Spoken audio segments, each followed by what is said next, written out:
Olá, irmãos! Sejam bem-vindos ao canal da Igreja Presbiteriana da Coama. Hoje nós iremos estudar, ou melhor, conversar biblicamente sobre o luto a partir de uma obra de C.S. Lewis, a obra Anatomia de uma Dor, um luto em observação. Usaremos essa versão aqui da Editora Vida, ok? E o nosso objetivo é conversar acerca do luto, pontuando algumas coisas biblicamente, mas levantando as questões a partir desta obra de C.S. Lewis, tá bom? Então, o nosso estudo hoje, ou a nossa conversa, não visa ser um estudo ou conversa totalmente abrangente sobre o assunto. Em um momento específico, eu irei pregar acerca do luto, dentro de uma perspectiva bíblica, fazendo uma abordagem, uma exposição de um texto bíblico. Mas nesse momento nós iremos conversar sobre algumas questões que envolvem o luto e que C.S. Lewis nesta obra ele apresenta. Tudo bem? Então esse é o nosso objetivo. Então talvez você perceba, poderia ter tratado disso ou daquilo outro, mas nós trataremos daquilo que levantaremos a partir da obra, tá bom? Buscando sempre responder biblicamente, uma vez que a Escritura é a nossa única regra de fé e prática. Dito isso, pessoal, abramos a palavra do Senhor lá em Eclesiastes, capítulo 7, versículo 2. Eclesiastes 7, versículo 2. Diz assim a palavra do Senhor: melhor é ir à casa onde há luto do que ir à casa onde há banquete, pois naquela se vê o fim de todos os homens, e os vivos que o tomem em consideração. Amém. Vamos orar? Bom e gracioso Deus, tenha misericórdia de nós e aplique em nós a Tua palavra, Deus Santo. Essa é a nossa oração, suplicando ao Senhor que nos ensine, ó Deus Santo, a lidar com esse fenômeno universal que é o luto, a lidarmos com a tristeza decorrente da perda de entes queridos e de pessoas que nós amamos. Essa é a nossa oração e nós a fazemos em nome de Cristo Jesus. Amém.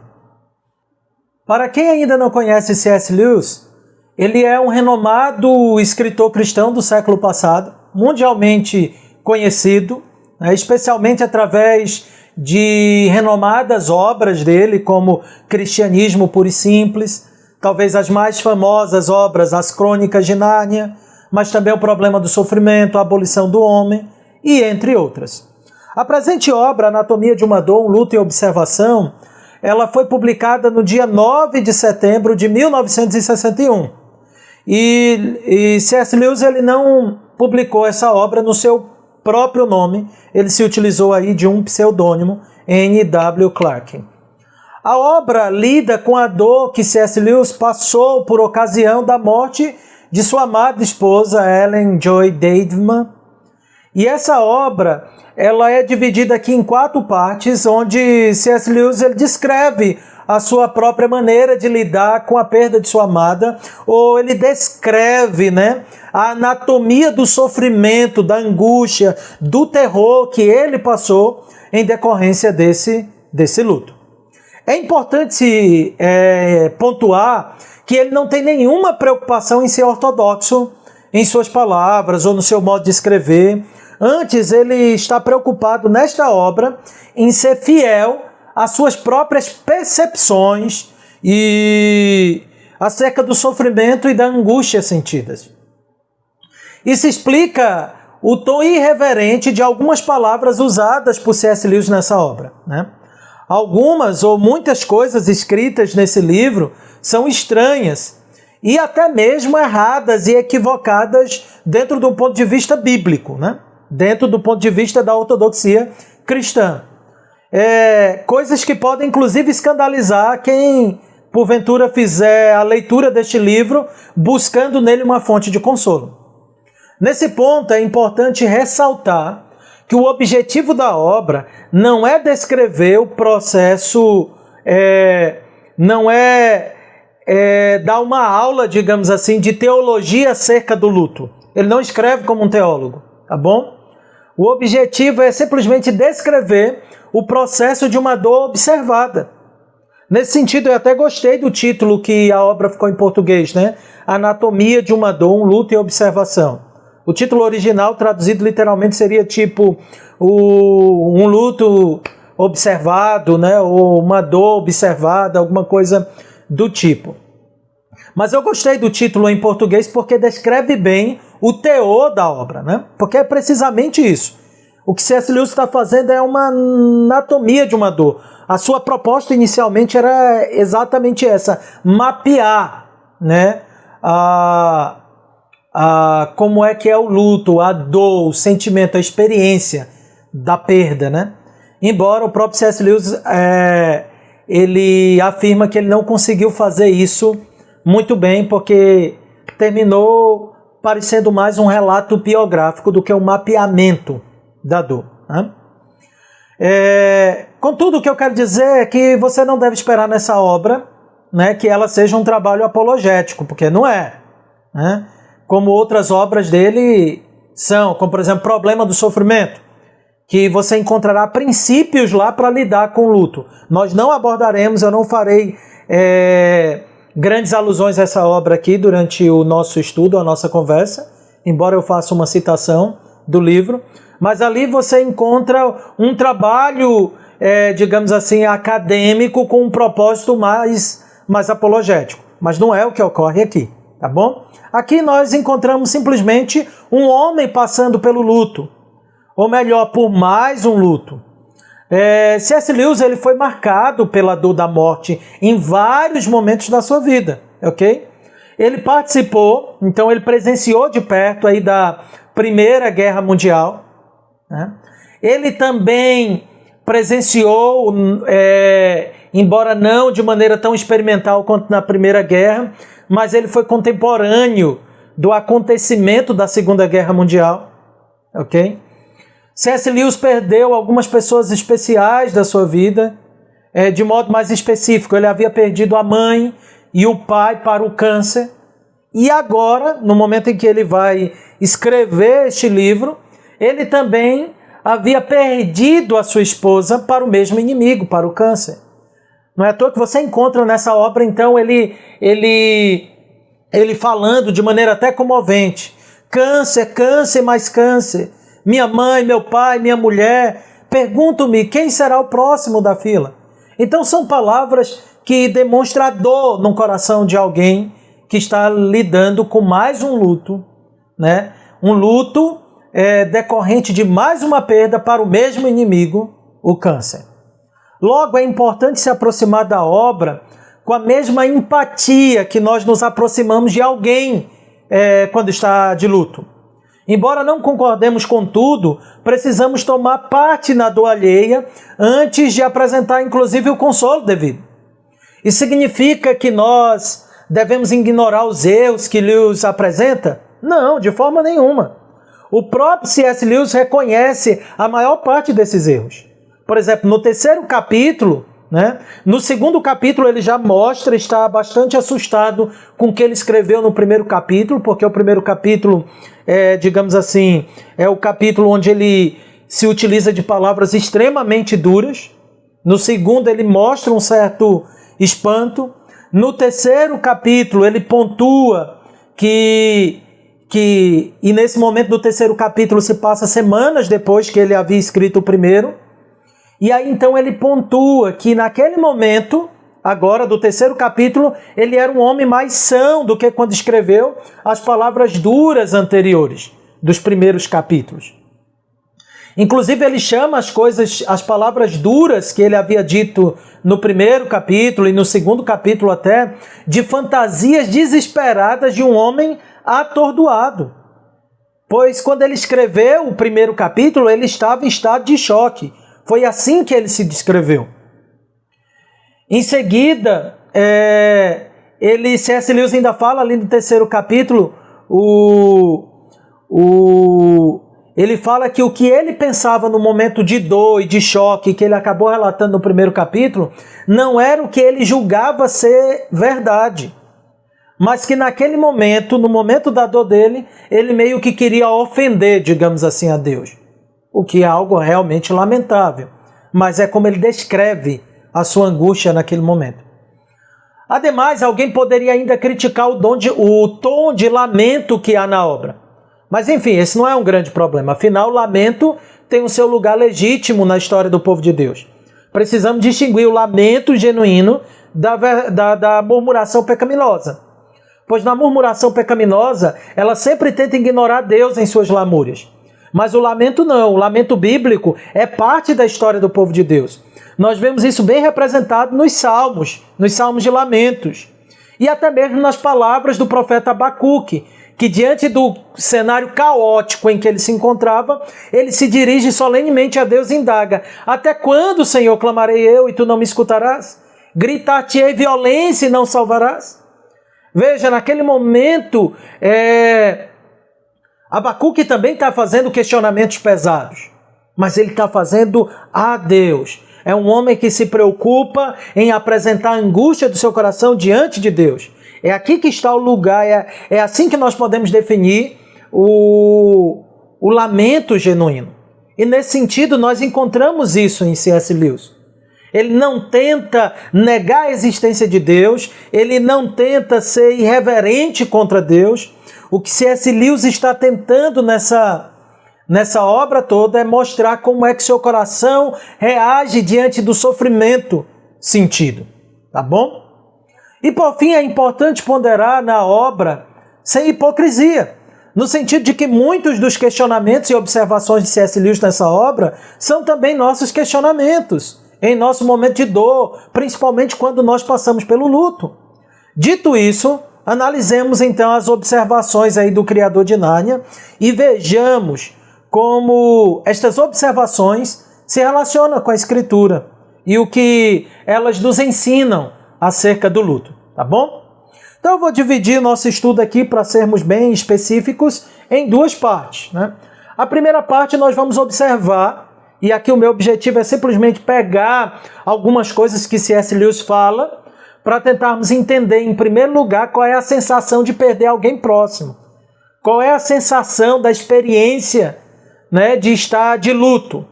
Então a nossa primeira parte é descrevendo isso, né? Pegando algumas falas de Lewis, é claro, eu não vou ser abrangente demais, não temos tempo para isso. Pegarei aquilo que eu acho que é necessário. E na segunda parte nós iremos tratar como superar o luto a partir do que C.S. Lewis escreve. Então é simplesmente isso, tá bom? Então vamos lá. O luto, ele é uma das mais temíveis experiências que o homem inevitavelmente se depara. É uma dor cruciante e latejante. Perder um ente querido e amado é como perder uma parte de si. Ou como disse Lewis nessa obra, é como a amputação de uma perna que continua a doer. Se você sofreu ou sofre devido à perda de alguém que você tanto ama, quer seja um amigo, pai, mãe, irmão, filho ou mesmo cônjuge, como é o caso de C.S. Lewis, certamente você entende essa ilustração. É como perder um membro, ter uma perna amputada, mas apesar de cicatrizada, ela continua a doer. C.S. Lewis descreve então o impacto profundo do luto, impactando todas as camadas de sua vida. É isso que ele vai fazer também nesta obra. Por exemplo, no primeiro plano, nós aprendemos a partir desta obra que o luto ele tem um impacto psicossomático. C.S. Lewis não usa essa palavra, mas o que ela quer dizer? Que o luto ele tem um impacto tanto no corpo quanto na alma. Ele afeta o corpo, ele afeta a mente, ele afeta a alma, a espiritualidade da pessoa, afeta toda a dimensão humana, tá bom? Então o luto ele afeta tanto o corpo quanto a mente. O luto afeta tanto o corpo, a mente, quanto a alma. E C.S. Lewis afirma aqui que sua sensação, por exemplo, diante do luto sentido, era semelhante à do medo, embora ele diga que não era o medo, mas era como se fosse. Os elementos do medo estavam ali presentes em seu corpo, e ele até descreve qual era a sensação que ele tinha. Ele diz que tinha uma sensação de agitação no estômago, de inquietação, bocejo, boca seca. C.S. Lewis ainda descreve a sensação de luto como a sensação da embriaguez, ou até mesmo de estar num estado de choque, que é como ele se encontrava. A ideia descrita por ele é como se ele tivesse desnorteado, aterrado, tomado de profunda melancolia. Ele ainda fala que o luto afetou até sua capacidade de assimilação do que as pessoas falavam. Então teve um abalo psicossomático nele. E esse abalo tinha camadas ainda mais profundas, né? Por exemplo, ele disse que a partir do seu luto, tudo havia se tornado desinteressante para ele, ao ponto de, inclusive, ele recusar e desejar ao mesmo tempo o convívio social, algo meio que paradoxal. Então, de um lado, ele queria a presença de amigos, mas de outro lado, ele queria ser deixado sozinho na dele. Ele até diz o seguinte: eu tenho horror quando a casa está vazia. Se eles conversassem uns com os outros e não comigo. Ele queria a casa cheia, ele queria a presença de amigos, mas ele não queria ser perturbado com nenhuma pergunta. Uma outra área de afetação decorrente do luto que C.S. Lewis observa é o trabalho, né? Ele descreve especificamente a indisposição para fazer qualquer coisa. Inclusive ele chama isso de preguiça do luto. E declara que naquele momento ele abominava qualquer esforço. Não apenas o de escrever, mas inclusive ler uma simples carta era demasiadamente penoso para ele.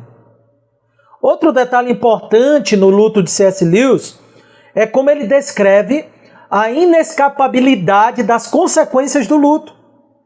Ou seja, como não há como fugir dos assombros que acompanham o luto. Quer seja sendo perseguido pelas memórias e pelas lembranças, ou mesmo pelas alusões frequentes feitas pelos amigos, conhecidos e familiares. Ou até mesmo pela própria recusa de continuar, isto é, de prosseguir com a vida. Tudo perdeu o seu sabor, né? O mundo outrora colorido se tornou cinza. A dificuldade de encontrar sentido para continuar a viver é a forma como ele descreve o seu momento de luto. Outro aspecto também interessante na observação de Lewis é como ele descreve a sensação de que o tempo não passa. Um mês depois, e ele está lá escrevendo, e ele diz que é como se o tempo não tivesse passado. É a sensação como se tudo tivesse ocorrido ontem. E aí eu pergunto, agora me dirijo a você, não é isso mesmo que ocorre com todos que sofrem decorrência do luto? As percepções de Lewis não é a mesma que todos nós temos diante da perda? O estado de choque e todas as perturbações do corpo e da alma? A Escritura tem várias passagens acerca do luto, como o texto lido do início. Inclusive Eclesiastes 7:2, o texto que nós lemos, demonstra bem claro como o luto proporciona uma meditação e uma ponderação que outros momentos não proporcionam. Mas além disso, nós encontramos nas Sagradas Escrituras o povo de Deus tendo que lidar com luto em vários momentos, em várias ocasiões. Casos extremamente emocionantes, como de Davi diante da morte do seu muito amado amigo Jonatas, diante da morte de Saul, diante da morte de seu filho Absalão. Mas talvez a cena mais icônica diante do luto é a de Cristo por ocasião da morte de Lázaro, lá em João capítulo 11. Ao ponto do versículo 34 e 36, descrever como Cristo se comoveu no seu íntimo e ele chorou. Contudo, queridos, apesar de toda essa perturbação que o luto causa na mente e no corpo, há uma área de perturbação que ainda é mais chocante e conflitante, é a área espiritual. É como o luto mexe com as nossas convicções. E o próprio C.S. Lewis diz isso em sua obra.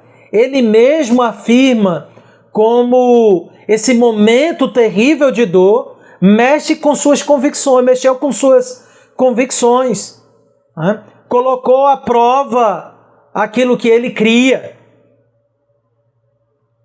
Especialmente, queridos, como o luto mexe e se relaciona com o nosso relacionamento com o Senhor.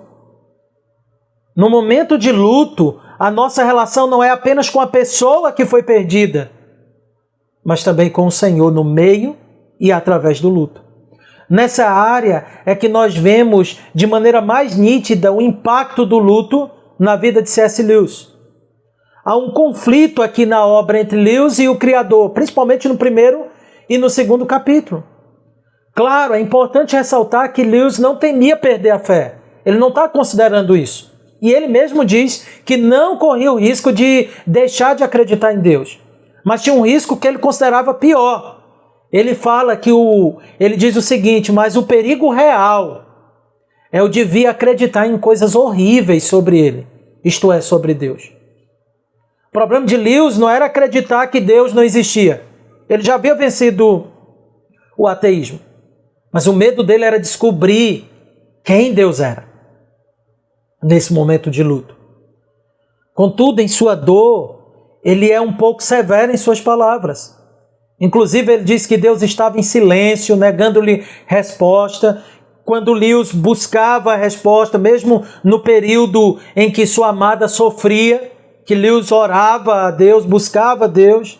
E a sensação de Lewis é que o Senhor estava batendo a porta na cara dele, que toda vez que Lewis o buscava, Deus se fazia ausente exatamente quando ele mais precisava. Isso é o que Lewis diz. Outro momento, C.S. Lewis compara Deus a um palhaço que retira algo, né? Em que ele até usa a ilustração de uma tigela de sopa para em seguida entregar algo da mesma natureza, ou seja, outra tigela com a mesma sopa. A ideia aqui é como se Deus estivesse brincando com C.S. Lewis. Em outro momento, Lewis considera Deus um tanto quanto um sádico cósmico, como se o Senhor tivesse prazer em seu sofrimento, a semelhança de um sádico. É claro, posteriormente C.S. Lewis vai se retratar disso. Ele vai, então, dar inclusive uma bela interpretação para o sádico cósmico. Mas aqui, no momento da sua dor, ele questiona a forma como o Senhor lida com o sofrimento dele. Inclusive, ele indaga, né, por que o Senhor se faz presente na sua prosperidade ou na prosperidade das pessoas e o Senhor está ausente em momentos conturbados, que são os momentos em que as pessoas mais precisam de Deus. Então, C.S. Lewis faz estas indagações e outras até bem mais severas. De fato, as observações de Lewis são ofensivas, mesmo que em parte relembre o questionamento que nós citamos anteriormente, né, do profeta Abacuque. Mas o ponto aqui em questão é quantos questionamentos nós mesmos não mantemos em segredo no nosso coração, mas que preferimos lidar internamente. Se nós deixarmos a hipocrisia de lado, nós vamos entender que, sim, de maneira reverente, nós preferimos mortificar isso do que trazer isso à tona, né? Quer seja falando ou escrevendo. Mas quantas vezes nós não lidamos com os mesmos problemas? Quantas vezes você não se perguntou por que, Senhor? Por que quem eu amo morreu dessa maneira? Por que morrer agora? Por que morrer desse modo? Senhor, eu estava tão feliz, nós estávamos tão felizes. Por que o Senhor estragou a nossa felicidade? Por que o Senhor estragou a minha felicidade? O Senhor não me ama? Se o Senhor me ama, por que fez isso comigo? Por quê, Senhor? Por quê? Não são perguntas que ousamos fazer no nosso íntimo, embora nos calemos, para não pecar contra o Senhor? Sim, são perguntas que fazemos. Muitos de nós fazemos e calamos no nosso interior. Graças a Deus, nesse ponto, Lewis conseguiu por um momento aludir a grande resolução para essas perguntas. Ele diz, ele se crucificou. Só houve um homem perfeito e inocente, cujas desventuras e sofrimento não foram merecidos por ele. Foi o Senhor Jesus Cristo. E mesmo o Senhor Jesus sendo inocente, ele teve que lidar com a dor do abandono. E ele também sofreu com a dor do luto. Por exemplo, lá em João capítulo 11, nós vemos ele lá, encontramos ele chorando por causa por ocasião da morte de seu amigo Lázaro. Ora, Lázaro representa todos os amigos de Cristo. E como Cristo mesmo falou, vós sois meus amigos se fizerdes o que vos mando. Na morte de Lázaro, Cristo chora, mesmo sabendo que ele, Cristo, ele venceria a morte, e que a morte de Lázaro não era definitiva. Mesmo sabendo que Cristo ressuscitaria Lázaro ali, mas Cristo chora. Mesmo afirmando que ele é a ressurreição e a vida, mas ele chora. Cristo chora porque ele é empático com nossa dor. Ele chora ao ver as irmãs de Lázaro chorando.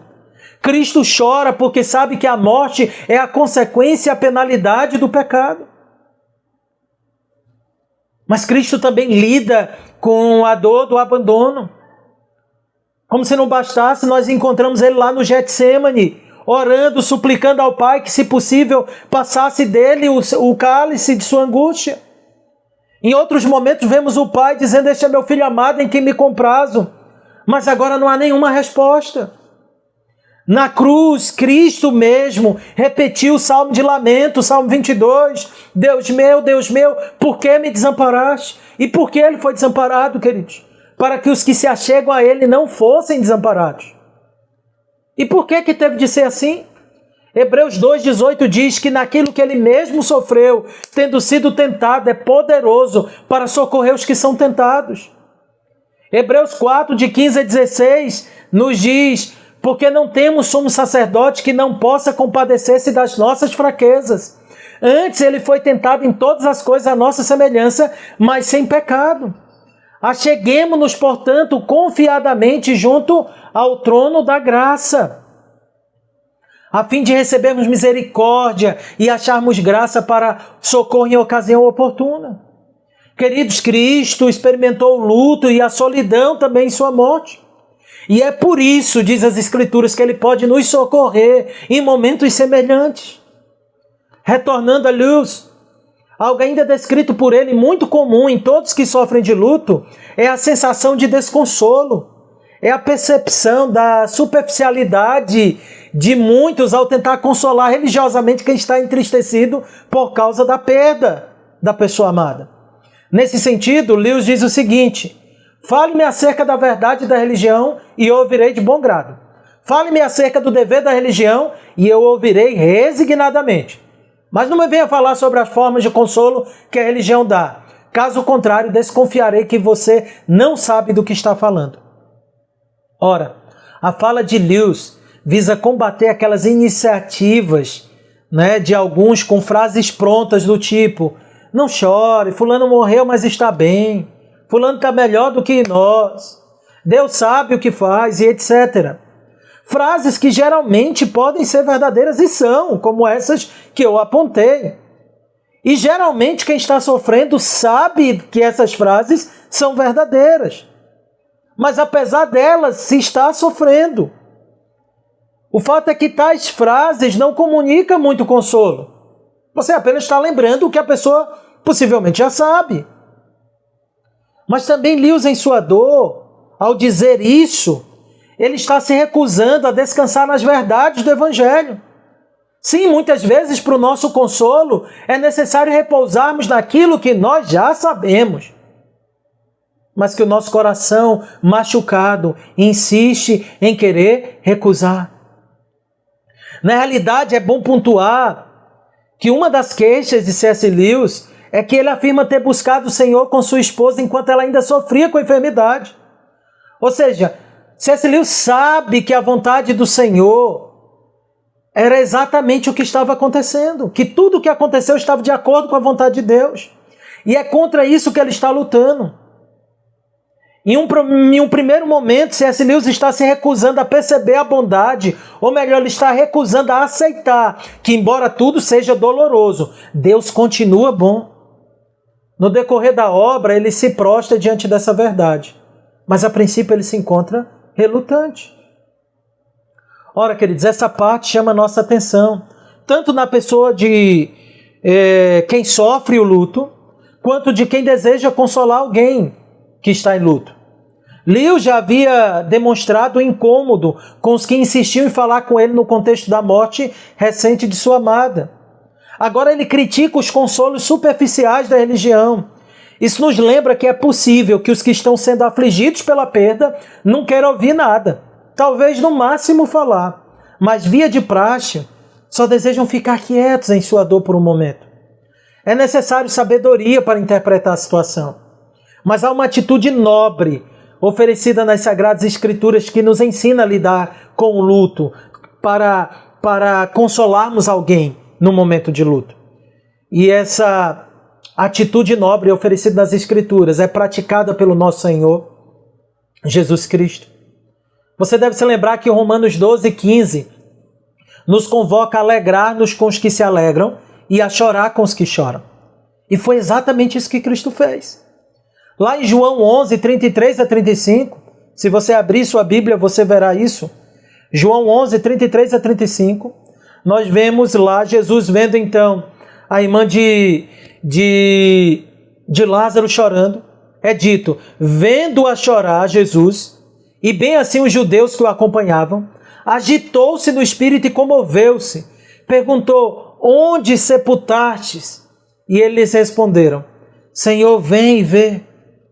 Jesus chorou.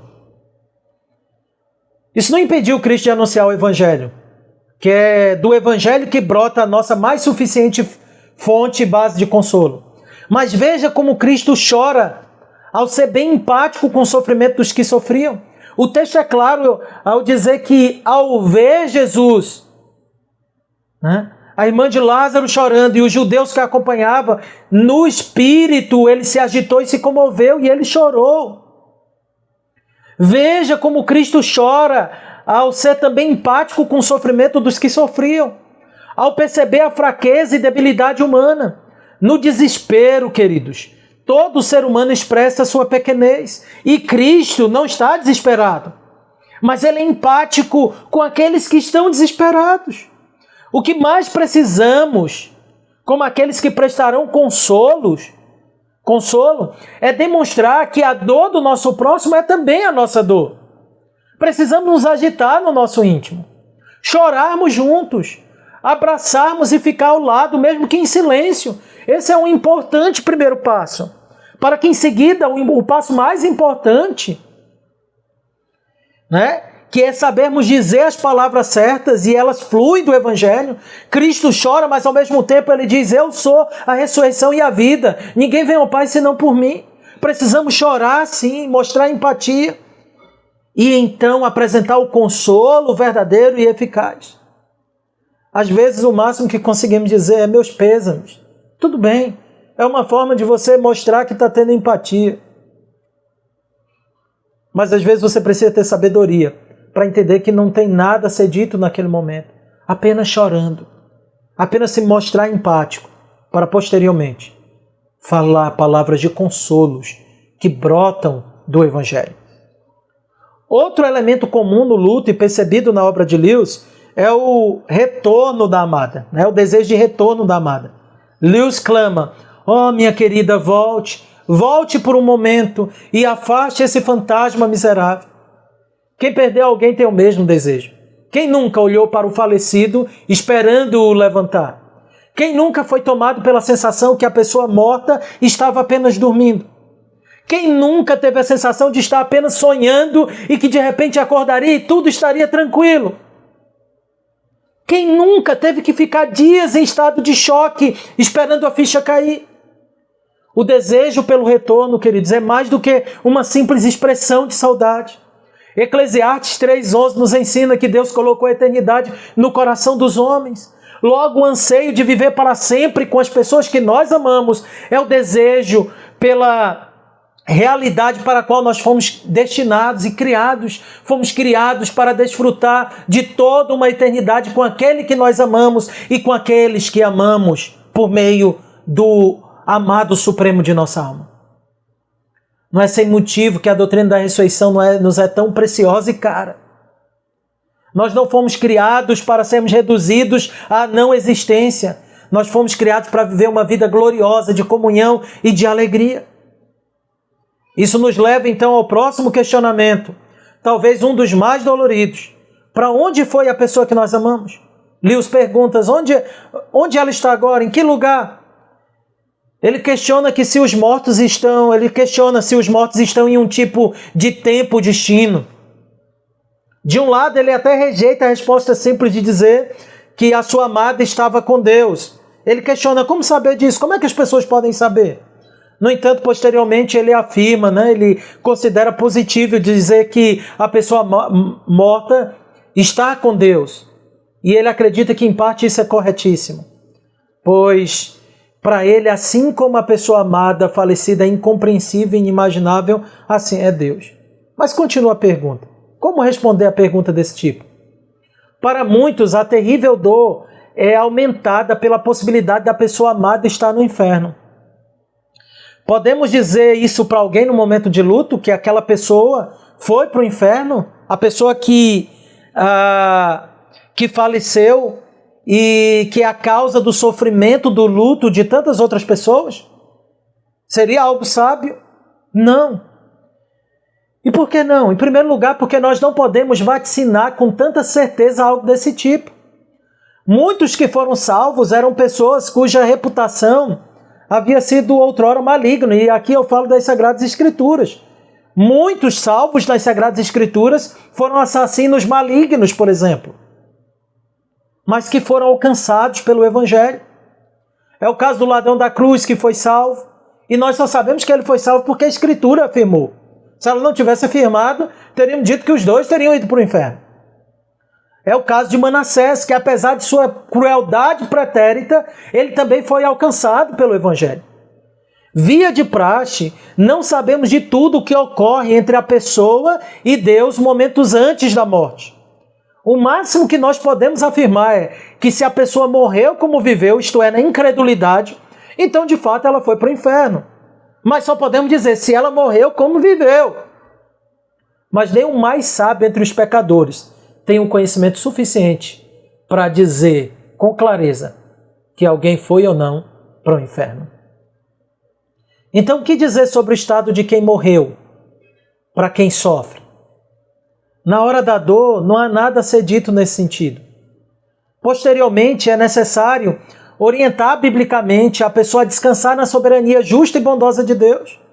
Contudo, é importante não pecar contra Deus afirmando que uma pessoa cuja vida tenha sido deflagradamente ímpia está com toda certeza no céu.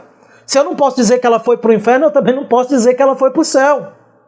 Ou que qualquer pessoa que morre por não estar na igreja foi para o inferno. Eu não tenho esse conhecimento.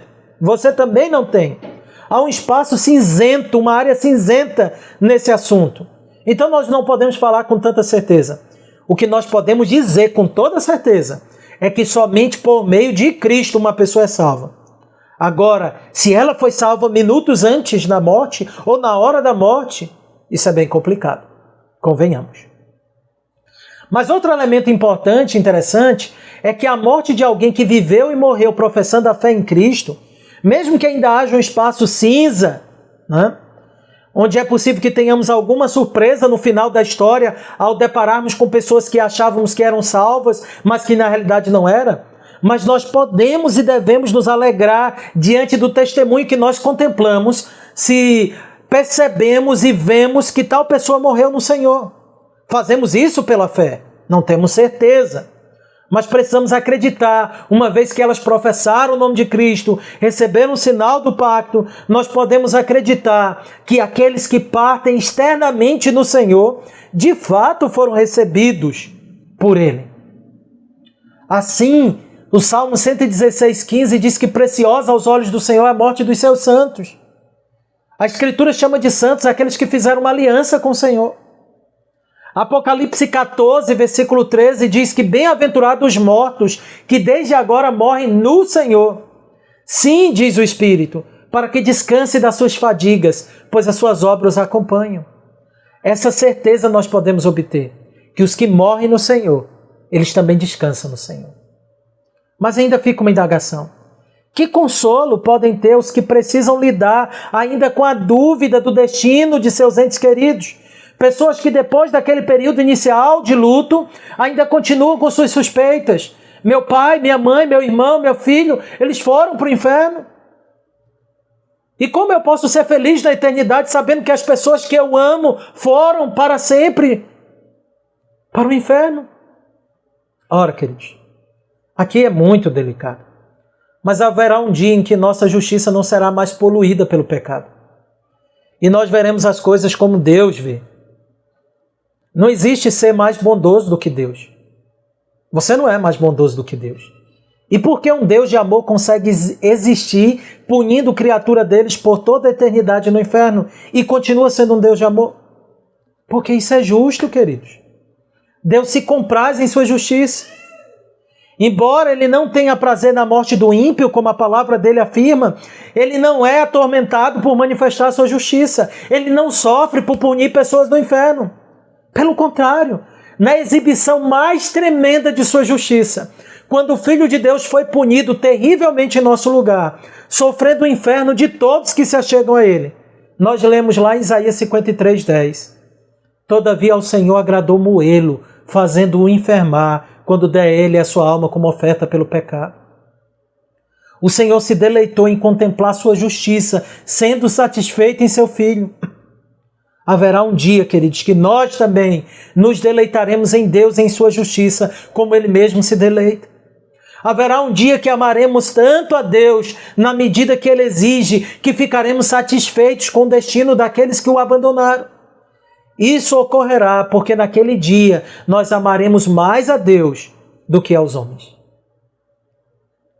Esse ponto nos leva a outro problema que pode ser inferido da obra de C.S. Lewis: a idolatria do luto. Lewis não usa esse termo, mas ele deixa evidente que o seu sofrimento foi maior por causa do seu amor por Ellen Joy Davidman. Que C.S. Lewis vai dizer que esse amor por Ellen Joy era semelhante à fé dele em Deus.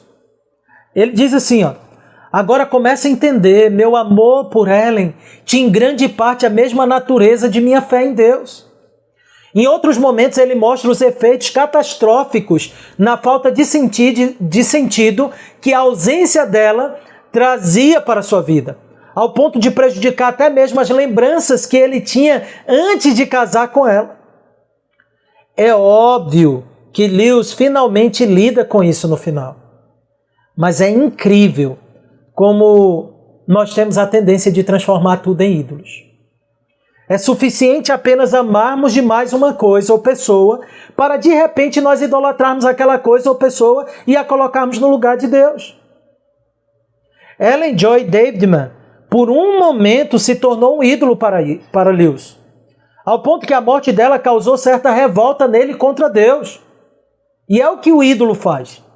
Ele leva o idólatra a se rebelar contra Deus. Por mais que alguns talvez até se chateiem de eu dizer isso acerca de Lewis, mas é verdade. Não, isso não traz nenhuma nódoa nas coisas boas escritas por Lewis. Isso só mostra que Lewis, como nós, era também pecador. O próprio Lewis reconheceu que Deus derrubou o seu castelo de carta, que era a vida dele. Ele diz isso nessa obra. Inclusive, se você ler as grandes obras de Lewis antes deste livro, você perceberá que toda a maturidade do criador de Nárnia foi abalada por um momento. Esse Lewis é depois do problema do sofrimento. Olha a maturidade de Lewis ali. Embora a gente discorde de algumas premissas teológicas dele naquela obra, mas é indubitável a maturidade dele ali.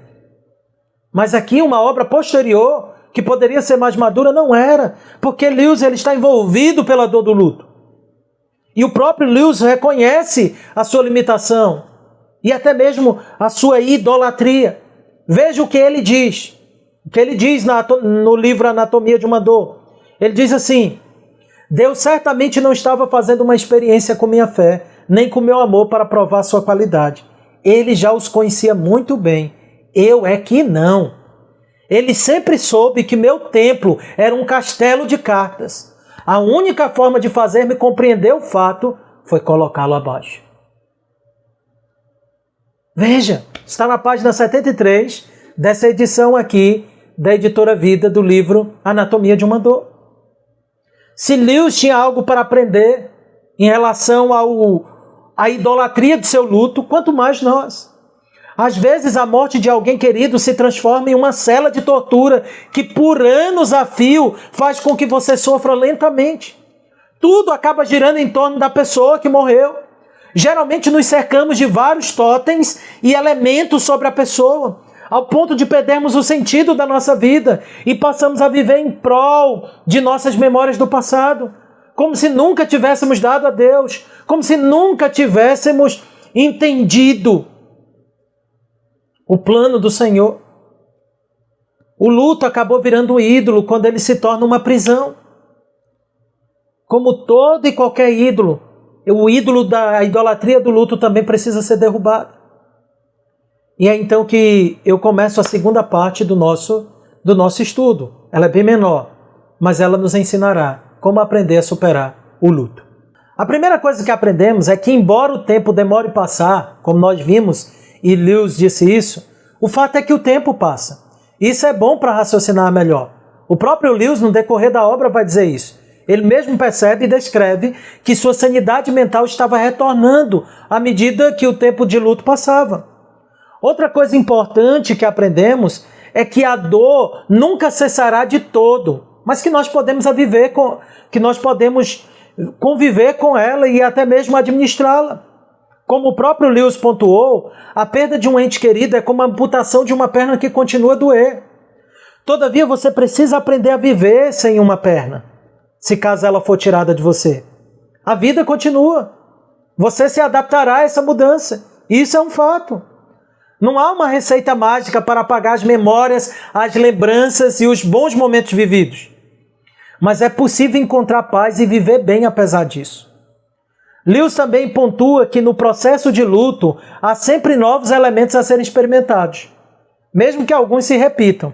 É como estar num vale sinuoso, onde cada curva traz uma nova passagem. Perceba, o próprio Lewis diz o seguinte: a dor da perda é como um grande vale, um vale sinuoso que a cada curva pode revelar uma paisagem totalmente nova. Mas como já observei, não em todas as curvas. Vez por outra, a surpresa é a curva à frente. Você depara exatamente com o mesmo tipo de campo que julgou ter deixado quilômetros atrás. Eis quando você se pergunta se o vale não é uma trincheira circular, mas ele não é. Há recorrências espaciais, mas a sequência não se repete. Está na página 77. O fato é que com Lewis nós aprendemos que a dor da perda ela não desaparece instantaneamente, né? E nem está em pleno controle da vontade apagá-la. Por exemplo, ele em um momento afirma que ele afirma estar determinado a permanecer firme e alegre num dia. Ele não ia se deixar tomar de tristeza.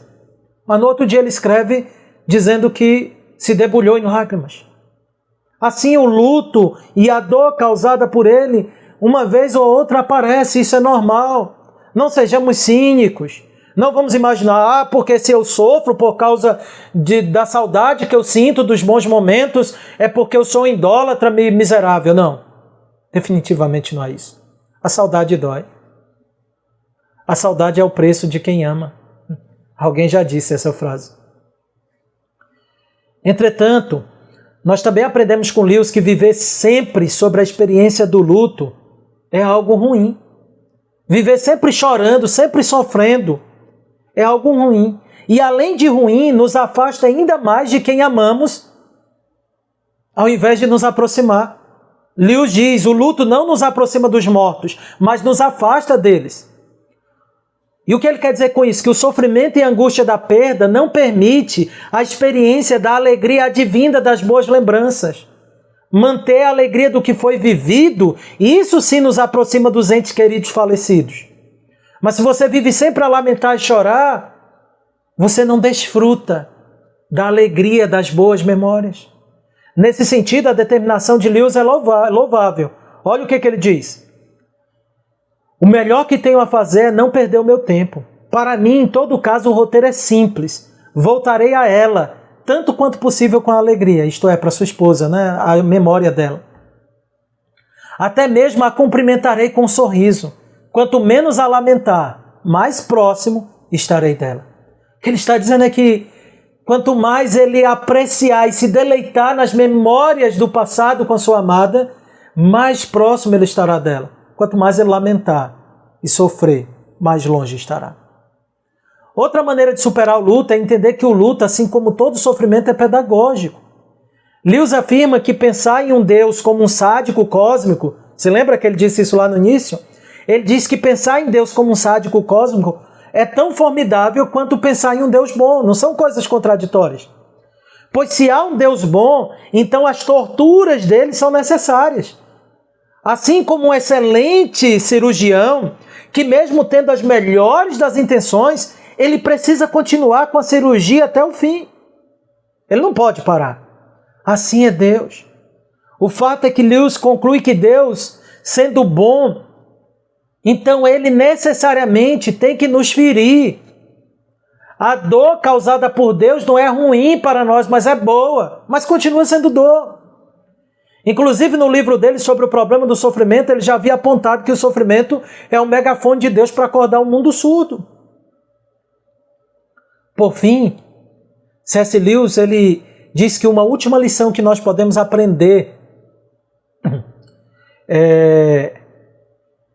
em relação ao luto, né, é a necessidade de louvar a Deus. Louvar a Deus e alegrar-se nele pelas dádivas que Deus deu. Ele diz isso quando no final de sua obra ele vai se lembrar que ele passou mais tempo lamentando do que agradecendo pelo doador da dádiva, que é Deus, o grande doador, e pela dádiva que era sua esposa. Essa é uma lição preciosa. A necessidade de louvar a Deus e alegrar-se nas dádivas dele no momento do luto. Ele acertadamente, Lewis, pontua que acabamos gastando mais tempo lamentando do que louvando a Deus por todas as suas dádivas. Louvar a Deus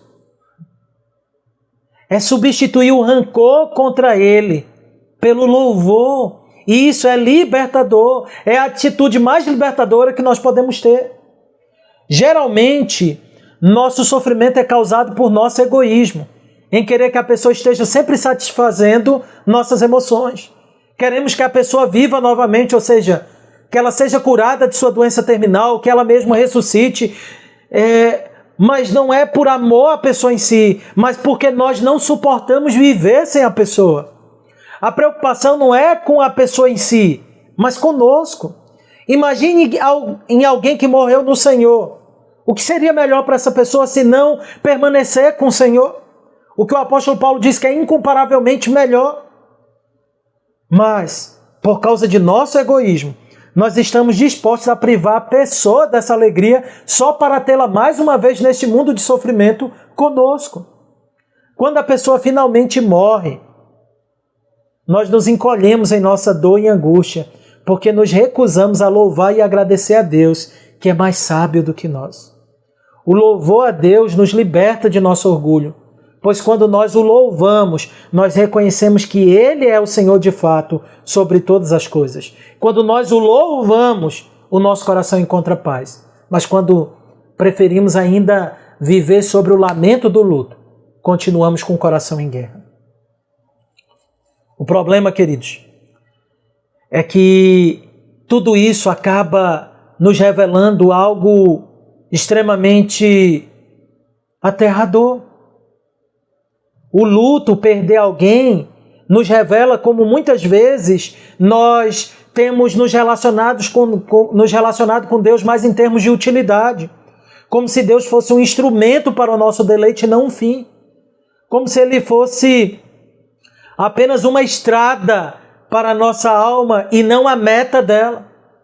Essa foi outra lição que C.S. Lewis aprendeu. Ele deveria sim louvar a Deus. E ele deveria entender que ele sofreria enquanto ele estivesse se aproximando de Deus, não como uma meta, mas como uma estrada.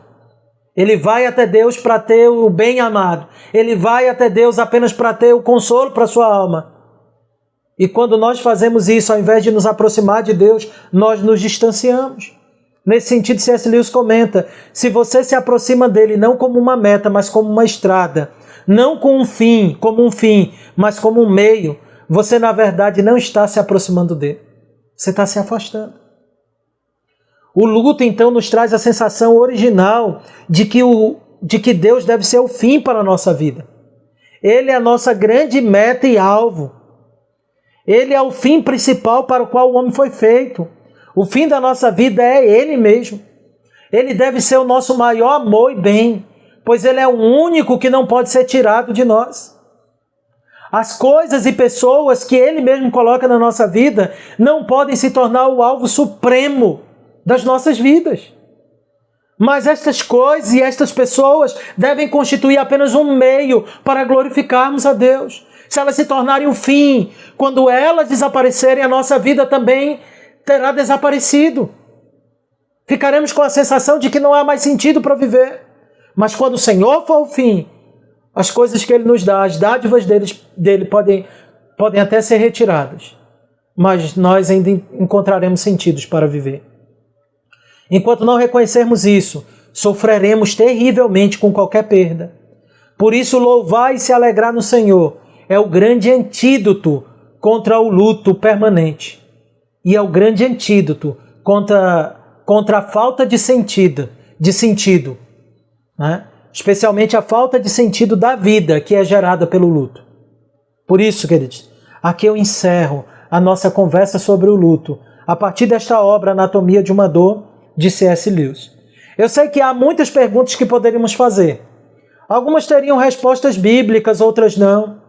Mas, quando falamos acerca do luto, na realidade, muitas das nossas perguntas acabam não sendo nem passíveis de respostas. O próprio Lewis diz isso, né? Ele fala assim, pode um mortal fazer perguntas que Deus considera não passíveis de resposta? Absolutamente sim. Todas as perguntas sem sentido não são passíveis de resposta. Quantas horas há num quilômetro? O amarelo é quadrado ou redondo? Provavelmente a metade das perguntas que fazemos, metade de nossos grandes problemas teológicos e metafísicos pertencem a essa categoria. Então que possamos refletir nisso. Que muitas das nossas indagações não haverá resposta para elas. O princípio de Deuteronômio 29 permanece. As coisas reveladas nos pertencem, as ocultas a Deus apenas. E acerca da declaração de Lewis de que ele conversava e orava com os mortos, eu sei que eu falei isso até na igreja, que era um dos pontos que iríamos tratar, mas perceba, já foi 1 hora de estudo, né? De conversa, nós não teríamos tempo para isso. Mas eu vou deixar isso de lado? Não. Mas vou falar agora? Também não. Domingo pela manhã, nós iremos estudar acerca do estado intermediário da alma, tá bom? Então, as pessoas quando morrem, elas vão para onde? E aí, lá eu também responderei a essa prática de C.S. Lewis, que é errada, ok? Mas que nós abordaremos, ok? E que no caso de C.S. Lewis também expressa não apenas uma percepção equivocada sobre o assunto, mas o desejo de conversar com quem já morreu. É o desejo latente no coração de todo mundo, não é verdade? Você queria ter novamente o privilégio de falar com quem você ama e que se foi, né? Você gostaria de bater papo mais uma vez. Às vezes os nossos anseios acabam se tornando dogmas, e alguns dogmas bem equivocados. Mas busquemos em Deus o consolo para a nossa alma, porque há um que sabe o que é sofrer pelo luto, há um que sabe o que é sofrer pelo abandono, e Ele, que morreu e vive, nós podemos conversar com Ele. Hebreus 4, ok? Versículo 14, 15, 16 nos lembra isso, que podemos sempre conversar com Ele. Então, conversemos com Ele, em nossas dores e no nosso momento de luto. Que Deus abençoe a todos, queridos. Até a próxima. Se Deus quiser, domingo pela manhã estaremos tratando acerca do estado intermediário da alma. Quando uma pessoa morre, ela vai para onde? Que Deus nos abençoe e até mais.